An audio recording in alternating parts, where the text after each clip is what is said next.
अलैँची नि हेर्दै आएको छु। नयाँ अलैँचीमा चाहिँ देख्न सक्नुहुन्छ टुसाहरू हानेर यो गाँचिने काम हुँदैछ। यो चाहिँ नयाँ रोपेको अलैँची हो, देख्न सक्नुहुन्छ सबै झाँगिसकेको छ। अब अर्को वर्षदेखि चाहिँ यसको पनि उत्पादन चालु हुन्छ है गाइजहरू। अब अर्को वर्षमा त यो नि झाँगिहाल्छ। जे भएन अलैँची रोपेको 70% जति चाहिँ सबै सरेको छ, 30% जति चाहिँ मऱ्यो। त्यही पनि केही छैन। अब फेरि अर्को वर्षमा ट्याक्क खन्ने जति खनिसकेर फेरि सारिन्छ, देख्न सक्नुहुन्छ कि अस्ति नै हेर्दाखेरि कहीँ बोर्ड मात्र देखिन्थ्यो, अहिले चाहिँ टक्कै यस्तरी अलैँची नयाँ सारेको देख्न सक्नुहुन्छ। गाँचिसकेको छ। पहिला देख्दाखेरि एउटा दुईटा मात्रै देख्नुहुन्थ्यो, अहिले कहीँ त गाँचिसकेको छ मजासँगले। अब कहीँ चाहिँ गाँचिँदैछ। यस्तै छ है त गाइजहरू हाम्रो अलैँची बगान चाहिँ।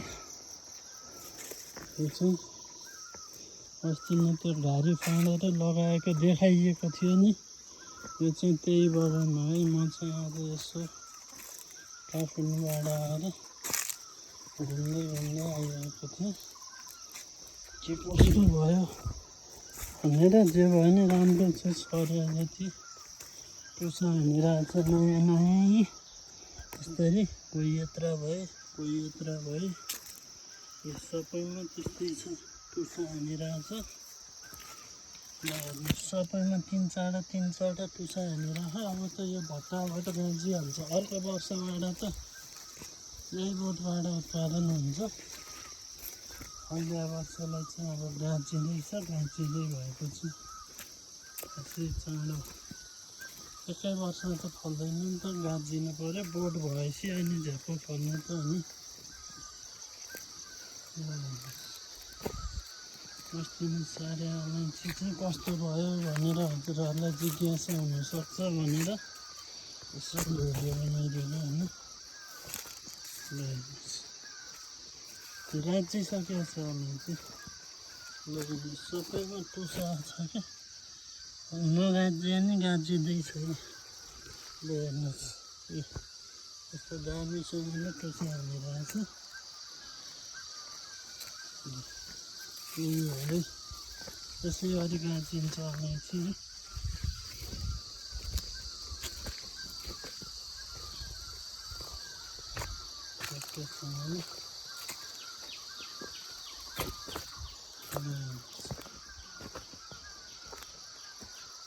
त्यसरी तलतिर नि हेर्न सक्नुहुन्छ सबैतिर। हामीले नयाँ रोपेको जति चाहिँ सबै फिल्ड घुमेर के कस्तो भएछ हेर्नेछौँ है त। कोहीमा त 5-7वटा गाँचिसकेको छ। यो 5-7वटामा त अर्को वर्ष फल्छ ट्याक्कै। यस्तो छ है, हेर्नुहोस् ठिक है। भएर अलैँची सरेको छ। अरू त्यस्तै हो, रोपिएको कुरो सर्नु नै राम्रो हो। यहाँ डाँडातिर चाहिँ अलिअलि मरेको छ, सुक्खा भएर होला, पानी लाग्ने नलाग्ने भएर गएको छ। ल हेर्नुहोस्,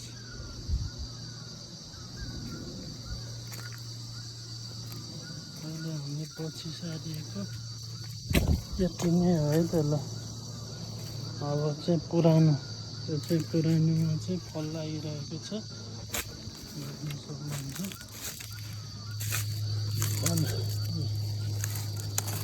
यस्तै दाना छुटिसकेको छ अलैँचीको।